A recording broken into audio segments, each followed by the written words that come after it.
tua Bíblia, por favor, em Gênesis capítulo 19, vai aparecer aqui também, ó. Gênesis capítulo 19, o versículo 23 em diante.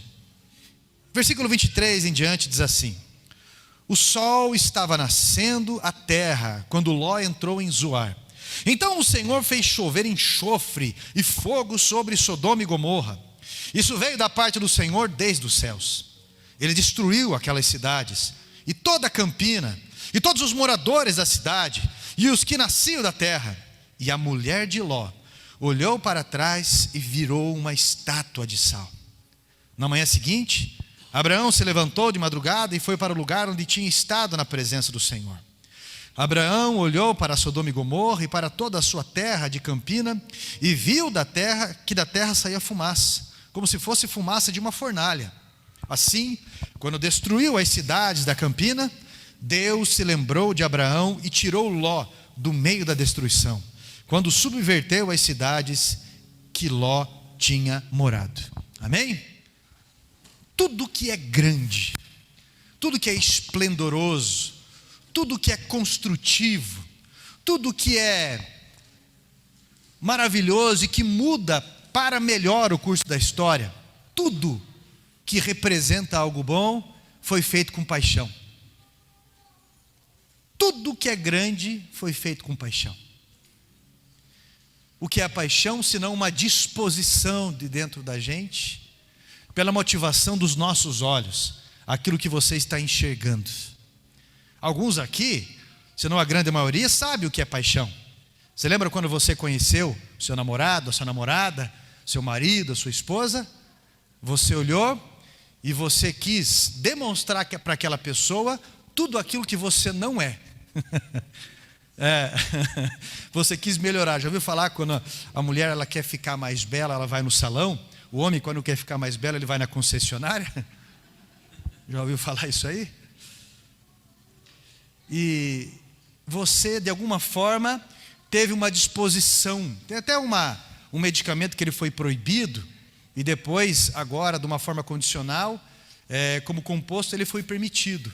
Um medicamento chamado subtramina, que ele era chamado de pílula da paixão, porque a pessoa emagrecia rapidamente, e aí quando conquistava amado ou amada, a pessoa fazia assim, ó, de novo. E aí ele virava o efeito sanfona na pessoa. Então, ela foi proibida porque ela estava trazendo problemas psiquiátricos também, fora outros tipos de problema da saúde. Mas por isso era chamada, apelidada de pílula da paixão. Porque quando a pessoa está apaixonada, ela tem uma disposição de muitas coisas. E tudo que foi feito, que mudou o curso da história, tudo que é grande, foi feito com paixão. Tem que haver disposição. Agora, o que está acontecendo com muitas pessoas hoje em dia? Perderam a visão. E quando você perde a visão de algo, você começa a deprimir, você perde as suas expectativas, você começa a se fechar num mundo de frustrações, você perde as renovações, e aí, meu irmão, aí você começa a se esquecer e se entregar. E tudo aquilo que não tem manutenção, a terra engole. Se um carro não tiver manutenção, ele vai começar com ruídos, ele vai começar com algumas coisas até ele parar. Se a casa não tiver manutenção, ela vai começar com trincas, daqui a pouco o telhado despenca. Se o nosso corpo não tiver manutenção, da mesma forma a situação vai ficar complicada. E relacionamento, pastor? Se o relacionamento não tiver renovação, não tiver manutenção, logo os sinais vão começar a aparecer, e aí não é um acidente. Aí, meu irmão, foi a consequência de uma falta de manutenção. Mas tudo isso veio porque a visão de algo se perdeu. E a felicidade, a satisfação se perdeu também. Você conhece pessoas que estão no extremo de algo? Todo extremo esconde uma ausência. Todo comportamento de extremo, ele vai esconder alguma pessoa que perdeu a motivação em algo. E essa ansiedade, essas coisas, elas vão ludibriando a pessoa a buscar algo que sacia. E uma das coisas muito sérias que nós estamos vivendo hoje em dia é a motivação muito rasa. A desistência tomou muita conta. A falta de desfrute da vida tomou muita conta, exatamente porque as pessoas estão perdendo a visão pelo excesso de propaganda, perdendo a visão pela intoxicação de informações muito fortes, situações terríveis. E aí, foi nos ensinado por algumas pessoas que a simplicidade, ela não serve mais para a gente. Porque a simplicidade, ela não traz felicidade. A simplicidade, ela limita a gente. Você não tem tantas coisas para viver. E aí você começa a ver pessoas nas redes sociais, Instagram, por exemplo, aquelas pessoas sempre viajando, sempre sorrindo e tudo mais, e você acaba percebendo que quanto mais se posta a todo momento essas coisas, maior é a guerra dentro dessas pessoas e as frustrações dentro de si. Maiores são os problemas enfrentados e talvez a infelicidade. Ser cristão é ter visão lá na frente e caminhar motivado hoje. Porque você sabe aonde você vai chegar. Você não sabe o processo como ele vai ser, mas essa visão, ela nos traz uma disposição de comportamento, em ter uma vida honesta, em ter uma vida correta, porque você sabe a finalidade de tudo isso, os resultados de tudo isso. Uma vez chegou uma pessoa e falou assim para mim, eu achei interessante: ô pastor, olha o mundo como é que está hoje aí. Foi querer meio que tirar sarro de algumas coisas, e eu não vou entrar nos âmbitos de pecado ou não, mas falou: pastor, você é daquela igreja que não pode nada? E não pode nada? Eu falei: como assim não pode nada? É daquelas igrejas que não pode nada. Eu falei: não, nós podemos tudo. Podemos tudo. Pois é, pastor, eu gosto de fumar um verdinho. Mas você não pode, né? E coisa e tal. Eu falei: quem disse que eu não posso? Eu só não fumo, eu só não faço. Como é bom você poder passar a madrugada conversando. Como é bom você não ficar ansioso, nem com os dedos amarelos. Ansioso por esse tipo de coisa, ou saber desfrutar a vida tendo que entorpecer a mente por causa das pressões internas. Como é bom você aprender a desfrutar a vida sem estar pilhado no casamento. Como é bom você poder desfrutar a vida de uma forma coerente, não apostar os teus sentimentos nem os teus sonhos em algo desse tipo. Então a Bíblia diz que nós somos cabeça, não somos cauda. Cabeça e não cauda. Por quê? Porque você pode tudo, você só não faz algumas coisas porque você não quer.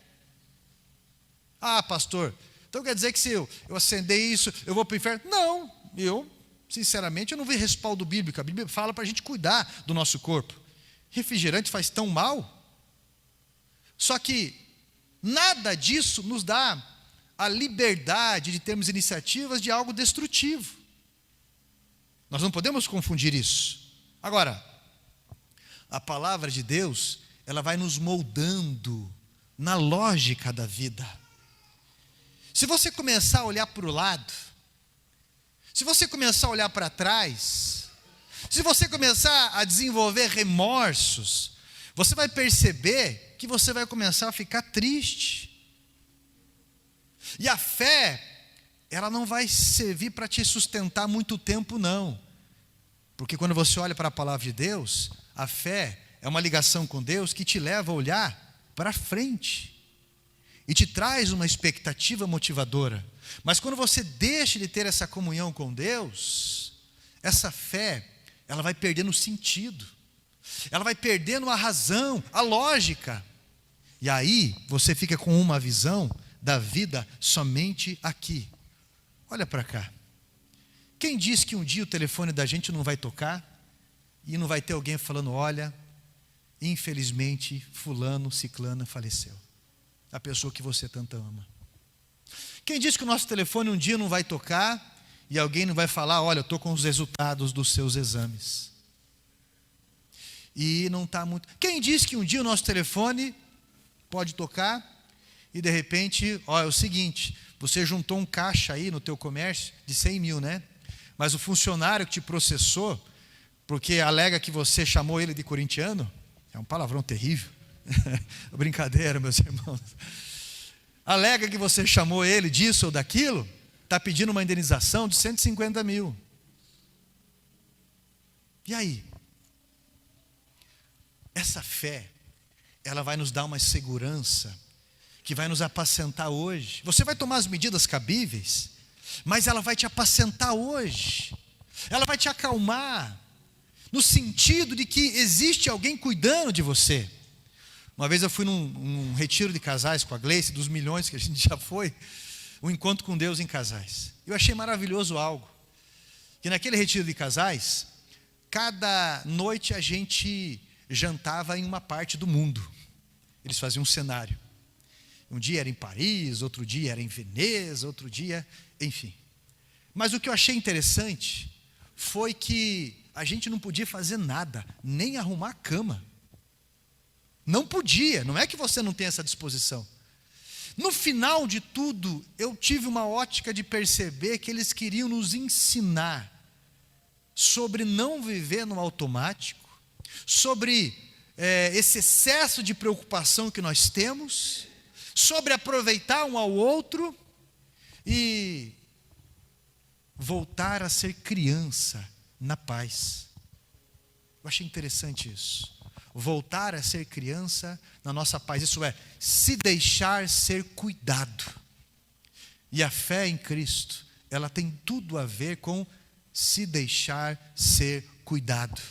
Porque com toda a nossa preocupação até hoje, a nossa barriga está meio de Kombi, a gente está com a cinta de ovo, tendo que fazer as curvas mais devagar, alguns estão com aquela cinta que é o anel de Saturno, assim.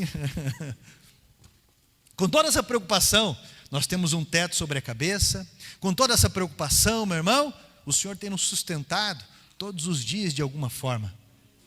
Mas a falta de confiança faz a gente perder a visão, olhar excessivamente para trás, perder de hoje e perder o desfrute do amanhã.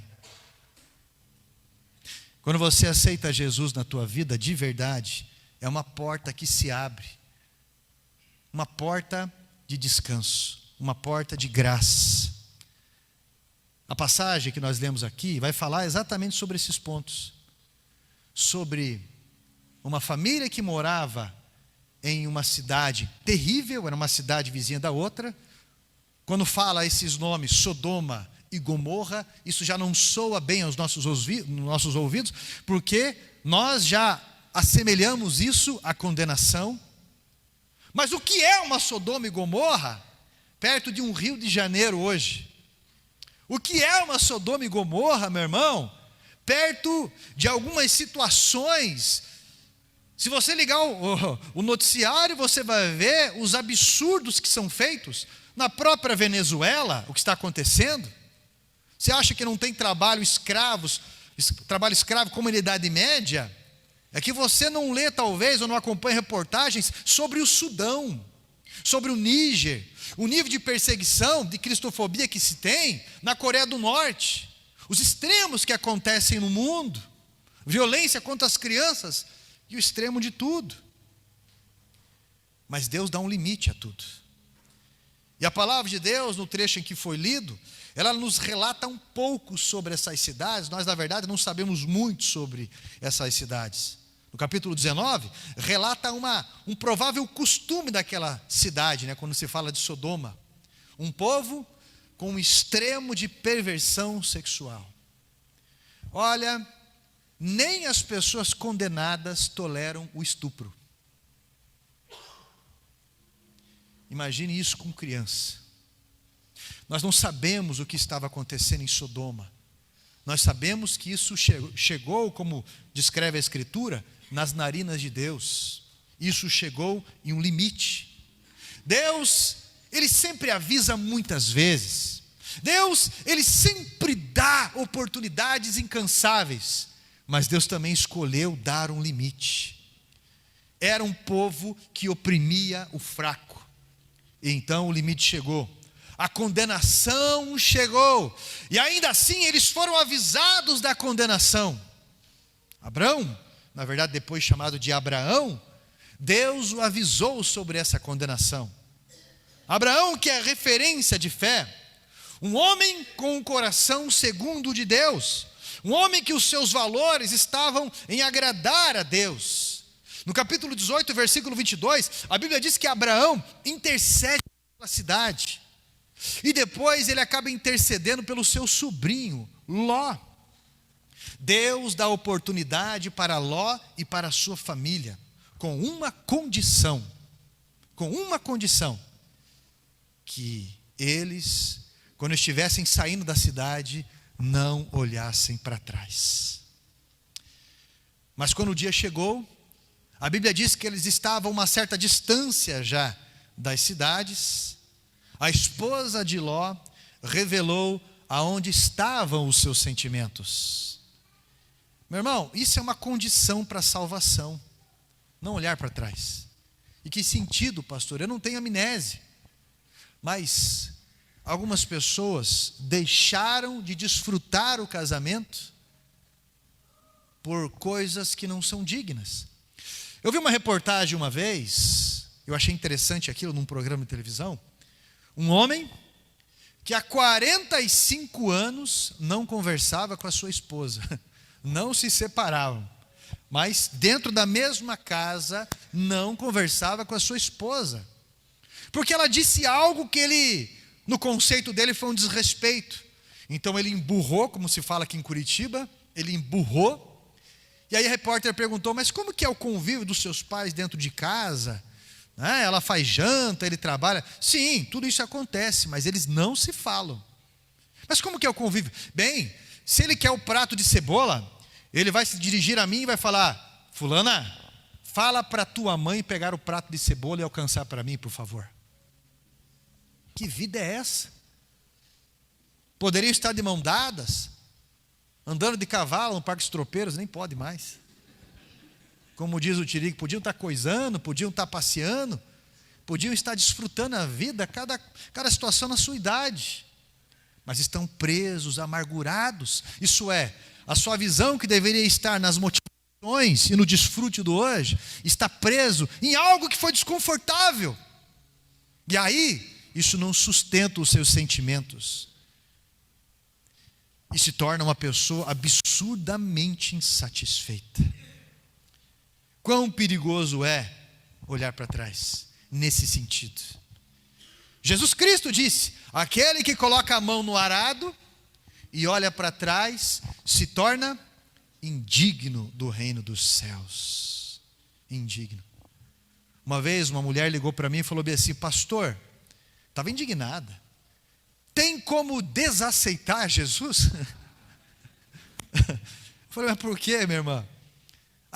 Porque parece que desde quando eu comecei a caminhar com Deus, parece que as coisas estão dando errada, isso. Eu falei, a senhora quer culpar Deus de escolhas erradas que a senhora teve na sua vida? A senhora quer culpar Deus de consequências na sua vida? Jesus Cristo foi crucificado, mas qual mal ele fez para a humanidade? Por onde ele passou, ele só curou. Ele trouxe palavra de vida. Ele regenerou o estímulo de cada um. Ele reorganizou a ligação com Deus. Quão perigoso é os nossos sentimentos estarem limitados a esse mundo. Como é perigoso não temer a Deus. Deixe de olhar para a velha vida. Algumas pessoas olham para um passado de resultados tristes, na verdade, mas olham e contam isso com êxito, com alegria, sentindo saudade da velha vida, sendo que Deus tem um pasto novo para o seu rebanho sempre. Abraão é referência de comportamento, pois pela sua intercessão, Ló foi alcançado, Ló foi salvo. E ele disse, sai, foi o que Deus disse para Abraão, sai para uma terra que eu vou te mostrar. Para uma terra que eu vou te mostrar. Para uma terra que você vai viver. Ainda ele não estava vivendo.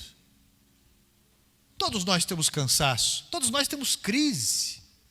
Mas a diferença de um campeão são os desertos da sua vida. São eles que definem, porque algumas pessoas, no meio do deserto, desistem de tudo. Pelo quê? Pela falta de visão. Algumas pessoas, no meio do deserto, assim como Cristo, olham além. Assim como Moisés, olham além. Assim como Davi, no meio do deserto, olham além. Como Jacó, como qualquer campeão. Porque todo campeão conhece a dor e aprendeu a lidar com ela. Toda pessoa madura já passou por várias frustrações e aprendeu a lidar com ela. Porque depois da tempestade tem o quê? E depois da bonança? Outra tempestade. E aí nós estamos como? Despenado, mas cacarejando. Nós estamos como? Nós estamos, meu irmão, olhando para frente. Porque fé é para frente. Nós temos um ângulo para se olhar, de que de alguma forma estamos sendo cuidados, nós não entendemos tudo, mas de que de alguma forma nós não estamos sozinhos, e uma porta irá se abrir, e as coisas irão se resolver. Amém? Você conhece aquele tipo de mulher, vou falar dos homens já, calma, não me apedreje. Aquele tipo de mulher, que ela só fica com os lábios baixos assim, tipo, ombro baixo, sempre insatisfeita, sempre insegura. Enquanto o marido está trabalhando, ele pensa, que canseiro, ele aguentou cada coisa de patrão, aguentou cada coisa de cliente, aguentou cada coisa de funcionário, e ele pensa assim, meu Deus, eu não vejo a hora de chegar em casa, assistir um filme com a minha esposa, namorar, vida, descansar, ou levar para jantar, ou seja o que for. E quando ele chega em casa, ele encontra alguém cheirando que boa, com a mão cheia de alho, que olha para ele, que chega em casa já está gritando com as crianças, já, menina! E ela está pensando em casa, ele vai vir que ele chegar, porque isso aqui, porque eu tenho que partir, porque né? Nem aconteceu nada, mas o fato do coração estar tão inseguro vai pesar além do que convém. E aí vai estar atribulando a própria felicidade. E a Bíblia fala, em Provérbios, né? Que é melhor você morar debaixo de uma ponte do que com uma mulher insatisfeita, assim, uma mulher rixosa, que reclama de tudo. Há 10 anos atrás não tinha nada. 10 anos depois tem bens financeiros. Está melhor que isso, está melhor que aquilo, mas continua insatisfeito. Há 10 anos atrás estava cheio de situação. Hoje está melhor, mas não reconhece, porque a ingratidão é um dos princípios da doença da alma. E aí sempre está cheio um ponto para reclamar. Agora você conhece aqueles homens, os Velho Testamento aqui, vou lembrar do que eu vou falar. Aqueles homens Pedro de Lara, rabugento. O homem, quando não negocia com você, mulher, você vai falar, fala, ele já perdeu a graça de discutir com você, é porque é malandro. Não vou nem escutar ela, porque eu sei que eu vou fazer, já não vale a pena escutar ela. Mas também está errado, porque ela já está falando um monte, porque ela não é ouvida. E isso é muito triste, é cansativo, é frustrante. Tem aqueles homens que ela falou, pastor, pelo amor de Deus, estou falando aqui de uma forma figurada, há 20 e poucos anos nós somos pastores e apacentamos situações terríveis. Pastor, meu marido parece que ele tem 8 anos de idade, ele só toma banho se você ameaçar ele. É verdade. Quando ele abre a boca para falar, pastor, eu tenho que comprar aqueles ralos da Tigre, sabe? Aquele que coloca aqui, que parece que morreu alguém no vão dos dentes, alguma coisa assim, pelo amor de Deus. Pastor, não tem uma palavra de reconhecimento, uma palavra de amor, uma palavra de, teu cabelo está bonito, ou eu gosto tanto que você faça isso. Eu acho tanto, não tem uma massagem no pé nunca. Só tem alguém que chega em casa que parece que veio de uma guerra. Eu estava até chamando meu marido de The Walking Dead, porque ele chega em casa, não fala bom dia, não fala boa noite, nada. Você não sabe o que aconteceu hoje, pelo amor de Deus, aquele fulano, aquele. E ele traz toda aquela carga do trabalho dele para dentro de casa. Essas crianças chegam: pai, mãe, o quê? Fica no colo. Por que não fez tal coisa? Por que não faz aquilo? Controlador, dominador, inseguro. Como se a esposa dele fosse abandonar ele, como a mãe talvez fez. O que você acha que você está fazendo? Você sabe por que Ló ficou solteiro depois? Ficou viúvo, aliás. Porque ele pensou só financeiramente. A Bíblia diz que quando ele olhou, e Abraão disse para ele: olha, nossos rebanhos são gigantes, e os nossos líderes ali vão começar a brigar. Então, se você escolher ir nessa direção, com todo o teu rebanho, a tua equipe, eu vou na outra. E a Bíblia diz que Ló, ele olhou para onde? Ele olhou para os verdejantes de Sodoma e Gomorra. E ele foi para lá, mas ele não viu se aquilo era bom para a família dele. Quando você conduz a sua esposa num caminho difícil, vai chegar um ponto que ela estará com um coração de pedra, dura, amarga.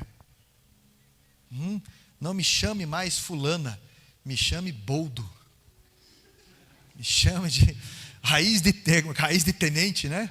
É isso, né? Pau de tenente, aliás, é aquele pau de tenente, meu irmão. Se você não sabe o que é, diabético toma aquilo gelado. Uma vez eu quis aprontar com uma pessoa, eu coloquei uma lasquinha de unha de pau de tenente dentro do chimarrão com água quente. Aquilo acabou com o chimarrão. É muito amargo. Aquilo chega a baixar a pressão. Não me chame mais de fulana, me chame de pau de tenente. E ela ficou com o coração duro, ela vai se fechando, vai se oprimindo, vai aparecendo dermatite. Como é perigoso você ficar olhando para trás. Como é perigoso você perder as suas expectativas. Agora, o que é muito importante entender, mulher? Escuta o que eu vou falar para você. Ninguém escapa da oração de uma esposa. Ninguém escapa da oração de uma mãe. Essa oração, essa ligação com Deus, ela muda realidades. Eu já escutei cada testemunho incrível da oração de uma mãe, de uma esposa, de uma avó. Porque Deus honra a oração. Ninguém escapa, meu irmão, de um marido que coloca o seu joelho no chão e honra a sua família. Está ali para tapar as brechas, está ali para ajudar. Isso vai trazer segurança para a sua família. Isso vai trazer honra. Pode demorar, mas vai trazer honra. Não esquece disso não. A sua intercessão, Abraão, é poderosa nos seus efeitos. Tenha os seus olhos no reino de Deus, e assim você não será injusto. Entenda isso. Jesus, lá no Novo Testamento, ele vai falar no capítulo 17, no versículo 32, ele vai falar bem assim, lembrai-vos da esposa de Ló, porque ele está falando sobre os sentimentos dos últimos dias, ele está falando sobre as ocorrências dos últimos dias, antes da morte ou antes da vinda do Senhor. Então esse fato nos lembra que a salvação ela é individual, e são salvas pessoas que obedecem pelo menos essas duas direções de Deus. Quais direções de Deus, pastor? Primeiro, não olhe para trás. Para as coisas boas, é lógico que sim. Para as coisas que a gente aprendeu de lições ruins, é lógico que sim. Mas se alguém começar a te chamar para olhar para trás, responda, mas responda olhando para frente. Já ouviu falar, não é um versículo isso, tá, gente? Que cachorro que apanhou de corda tem medo de linguiça? Que gato escaldado tem medo de água fria? E aí nós percebemos pessoas que trazem os seus traumas e não têm filhos, têm vítimas. Homens que destroem a vida de mulheres, mulheres que são verdadeiros demônios na vida de homens. Olha só, verdadeiros demônios na sua própria família, na vida de homens, terrivelmente. Eu vi esses dias um memezinho, e o homem entrou no carro, começou a dirigir, não colocou cinto, e o carro começou a apitar para colocar o cinto. Pip, pip, pip. E ele continuou dirigindo. E a mulher olhou para ele e falou: Você não vai colocar o cinto, não? Ele, é, e colocou. Ela, como é que você consegue dirigir e fazer as coisas com esse barulho terrível? Ele olhou para ela e ficou quieto. Porque aí dá para entender que ela é um som terrível quando ela abre a boca. E ele tem que seguir, ele tem que ignorar algumas coisas. Essa mensagem não é para a pessoa que está ao seu lado, nem para aqueles que ficaram em casa. Essa mensagem veio primeiro para mim, e ela veio para você. Eu já vi cada pessoa em culto falar bem assim, fala mesmo, Jeová, pega ele. Mensagem que é para o outro não é para mim, o que adianta? A mensagem ela veio para mim, veio para o meu coração. Não adianta chegar em casa e falar, viu marido? Ou viu esposa? Não, a mensagem vem para a gente. E nós teremos as respostas de tudo isso. Se tentarem te chamar a atenção do teu passado, chame a atenção sobre o seu futuro. Se o teu inimigo te lembrar do teu passado, lembre ele do futuro dele. Eu lembro de uma mocinha que ela membrou na igreja há 20 anos atrás. E ela foi uma dependente química e fez muitas coisas terríveis. Hoje ela mora no Pequeno Cotolengo, né? Ela teve um acidente por conta da entorpecência e tudo mais. Mas eu lembro que ela estava na igreja, empolgada, participando da equipe de missões, foi batizada e já estava há alguns anos na igreja firme. Então, ela passou, eu estava junto com ela e mais algumas pessoas, e a gente passou por um lugar e alguns meninos que estavam lá e se aproveitaram dela quando ela era dependente química, gritaram. E aí, fulana? Quanto que é? E aí, fulana? Não vai fazer? E aí, fulana? Ela olhou para eles e falou bem alto, isso faz parte do meu passado. Eu sou uma nova pessoa. E se você quiser conhecer aonde eu vou, você é bem-vindo. Vão ter resposta do quê? Ela não xingou eles, ela não ofendeu eles. Ela só teve uma resposta madura, segura e que os calou, que os ensinou para sempre. Depois que você passa a olhar mais para frente, meu irmão, dificilmente você vai ficar depressivo. Dificilmente. Jesus, quando ele olha ali, ele responde às pessoas em Lucas 9:62, ninguém que tendo posto a mão no arado, olha para trás, é apto para o reino de Deus. Ele estava nos lembrando a olhar para as coisas que nos dão esperança, aquilo que nos traz motivação, porque afinal de contas a vida não é só trabalhar, pagar boleto e lavar louça, não é verdade? Pode ter certeza do que eu estou falando. Quando eu tinha 21 anos, e eu assumi a igreja do Evangelho Quadrangular aqui do Sabará, numa condição toda, eu fui o 5º pastor que assumiu a igreja, o lugar ali era uma garagem velha. A primeira vez que eu fui ali, eu fui cantar, esfaquearam um homem na rua, na frente, e o culto rolando normal.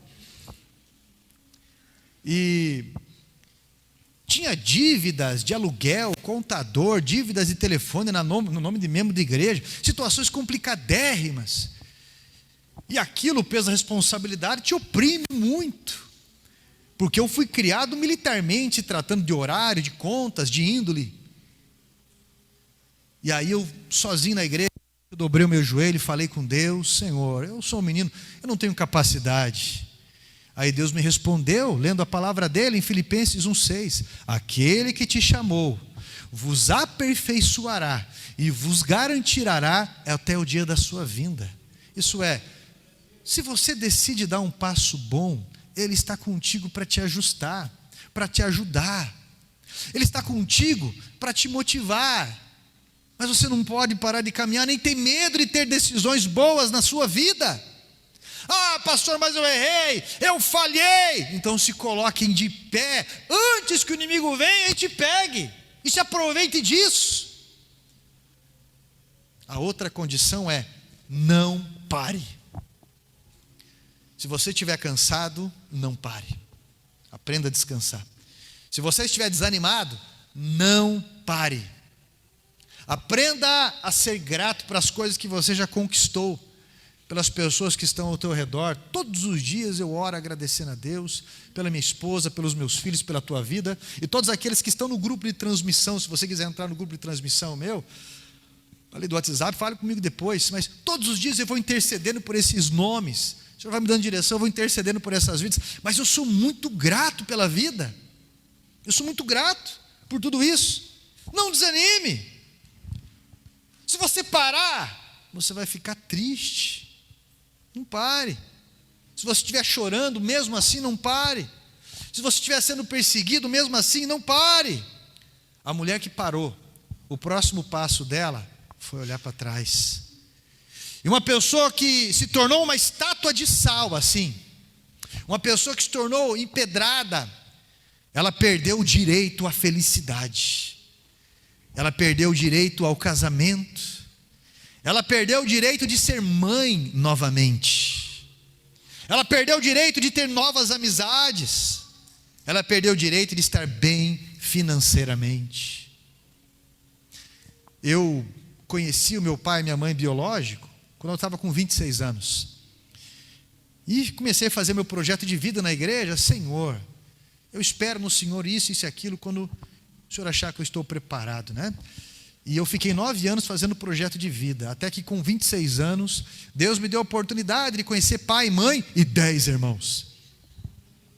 E as pessoas me perguntavam, mas você perdoou a tua mãe? Mas você isso, mas aquilo. Eu falei, perdoar do quê? Perdoar do quê? Eu fui criado com uma família muito humilde, a gente não tinha nem banheiro em casa, durante muitos anos, mas eu fui criado na humildade, no amor por eles. A minha mãe colocava para dormir e falava, olha, você não é filho da barriga da mãe, mas você é filho do coração. Mas você perdoou, você... Eu falei, eu não posso mudar o que passou, eu posso melhorar daqui para frente. Se a minha mãe e meu pai foi alguma coisa, eles foram um reflexo da própria criação deles. Se foi uma pessoa espinhenta ou não, foi reflexo do passado. Mas isso tem que parar em mim. Eu não quero transmitir algo para os meus filhos, e o que eu puder abençoar os meus pais, é isso que eu vou fazer. Porque da mesma fonte, disse o Senhor, não pode fluir água doce e água amarga. Ou ela é doce ou é amarga. O que tem dentro de você? Porque a boca fala do que o coração está cheio. Se você endurece o seu coração, você perde o direito a felicidades, a novas fases da vida. Não é verdade? Ah, pastor, mas eu estou casado já há 236 anos. E experimentar mais o que, pastor? Sempre tem as fases. Olha, eu e minha esposa começamos a namorar com 14 anos. Eu conheci ela adolescente, depois eu conheci ela moça já, conheci ela como esposa, depois eu conheci ela como pastora, depois eu vou conhecer ela daqui a alguns dias, conheci ela como avó. E você sempre vai conhecendo a pessoa nas fases da vida. Eu sei que daqui a pouco, daqui a um tempo, ou Deus quando permitir, vai nos permitir conhecer um ao outro como avós. Nós estávamos no circo semana passada, eu e ela ali, né, amor? E a gente não dava risada das apresentações, estava só ela, a gente dava risada das crianças atrás. A criançada, a gargalhada que dava e tudo mais, a felicidade que são essas coisas, né? Porque você contempla a pureza e tudo mais. E você simplesmente pegar na mão e andar na pracinha, como isso traz satisfação para a gente? A simplicidade de você olhar e perceber o que Deus lhe permitiu ter. Graças a Deus por isso. Talvez você pense assim, mas pastor, eu já passei do meu auge. Já passei do meu auge. Isso como brincadeira, tudo bem, mas não é uma verdade na vida prática. Porque você chegou exatamente onde você chegou, porque Deus está contigo, e Ele quer se revelar a você, de uma forma com que você olhe para frente. Quando você olha para frente, coisas incríveis acontecem. Um dia uma tempestade terrível aconteceu. Jesus havia chamado os discípulos para chegarem numa outra margem, só que Ele não foi junto. E aí de repente, eles estavam no barco, e a tempestade começou a acontecer. Ali no meio tinham pescadores, como Pedro, por exemplo, né? Simão, André, Tiago. Eles eram pescadores profissionais, com certeza sabiam nadar. Mas a tempestade ela era tão severa que eles sabiam que não tinha como eles sobreviverem àquilo. Então ficaram apavorados, situações que passam no coração e de repente apareceu alguém ali, andando sobre o mar. Que coisa mais louca. Se fosse um adicto, podia pensar: será que eu estou na abstinência? Será que eu usei alguma coisa? Mas quando Jesus está vindo, Jesus fala: calma, não tenham medo, sou eu. Aí tem um homenzinho lá no meio, como que era o nome dele? Pedro. Olha para ele e fala: você é o Senhor mesmo? Então permita que eu vá andando sobre as águas ao teu encontro. E o que Jesus falou? Venha. E aí Pedro foi caminhando, andando sobre as águas, olhando para onde? Ele ficou olhando para baixo? Ele ficou olhando para trás? Enquanto ele olhou para Jesus, ele estava superando as coisas mais ilógicas. Isso começa dentro da gente.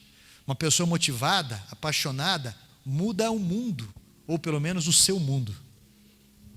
Mas quando a Bíblia diz que a lógica aparente começou a vir na sua mente, e ele começou os lados e perceber o nível da tempestade, a Bíblia diz que ele afundou. E mesmo ele afundado, a Bíblia diz que ele olhou novamente para Jesus e ele disse: Senhor, me salva. E Jesus pega aquele homem pela mão, o levanta, o abraça e diz: bule, homem de pouca fé. Jesus olha para ele e fala: até quando eu estarei com vocês, homens de pequena fé? E eles entram dentro do barco e a tempestade se acalma, e ele chega na outra margem. Não existe vida fácil, não existe um passado fácil. Todos nós tivemos que aprender a superar situações. Só que talvez você está triste, talvez você não olhou para os lados, talvez você não olhou para trás, mas você está de cabeça baixa. Eu lembro uma vez que nós íamos fazer uma marcha para Jesus aqui no bairro, e eu lembro que eu estava, como diz o meu pai, estava só com o pó do bolso. Eu tinha um golzinho 1.0, e eu estava dentro daquele golzinho só dinossauro. Só aqueles que o apelido é miúdo, sabe, na empresa, o apelido é miúdo, pequeno, só apelido desse jeito, só homem grandão ali. E eu pensei: vou ter que dar almoço para essa rapaziada, porque eles vão me ajudar a limpar, ou ver como é que está o caminhão, para fazermos a marcha aqui, coisa e tal. O último dinheiro que eu tinha, eu paguei almoço para eles. Quando eu entrei no carro, a hora que eu liguei, vem um eclipse. A luz do combustível acendeu. Falei: meu Deus, vou ter que ir lá para o Passaúna, fazer isso aqui, assado, assim. Tudo que eu tinha eu gastei. E eu fiz aquela oração curta: Senhor, é a tua obra, e eu sei que o Senhor está comigo. O Senhor sabe de todas as coisas. Na mesma hora, uma mulher ligou para mim, uma mulher que eu cheguei a atender a família, ligou para mim e falou: paz, pastor, tudo bem? Como eu estava no carro, coloquei no viva voz: bem, graças a Deus. Sonhei contigo. Eu falei: acordou assustada? Sempre tem uma piada escondida aqui. Acordou assustada? Não, pastor, eu sei que você estava numa estrada bem bonita, cheia de flores ao redor, mas o Senhor abaixou tua cabeça, ficou olhando para baixo, continuou caminhando, mas ficou olhando para baixo. E aí veio uma voz e falou: você poderia ajudar ele pelo menos com gasolina, né? Ô pastor, você está onde? Eu queria que você viesse aqui, eu quero ofertar um tanque de gasolina para te ajudar. Eu falei: beleza. A piazada que estava no carro olhou um para o outro. Eu falei: que bênção de Deus, né? Fomos lá no fazendinha e ela encheu o tanque aquele dia. Eu falei: glória a Deus por isso, porque todos os dias Deus nos dá o sustento. Vivemos pela fé, olhamos para frente e o Senhor recondiciona as nossas vidas. Filipenses capítulo 3, versículo 13 e 14 diz assim: irmãos, o próprio apóstolo Paulo fala, ele estava preso quando ele escreveu isso, aliás: irmãos, quanto a mim, não julgo havê-lo alcançado, mas uma coisa eu faço, esquecendo-me das coisas que para trás ficam e avançando para as coisas que estão diante de mim, prossigo para o alvo, para o prêmio da soberana vocação de Deus em Cristo Jesus. Entenda uma coisa: pare de culpar pessoas ao teu redor. Pare de estudar sobre desculpologia. Tem pessoas que se formaram desculpólogos. tem desculpa para não tomar posturas diante de Deus, culpam fulano, culpam a correria, mas não existe correria. Como assim, pastor, não existe correria? O que existe são prioridades, e a gente escolhe o que realmente tem valor. Quando você olha para aquilo que tem valor, Deus te ama tanto que colocou pessoas maravilhosas do teu lado. Deus te ama tanto que Ele tem se revelado a você através da tua palavra.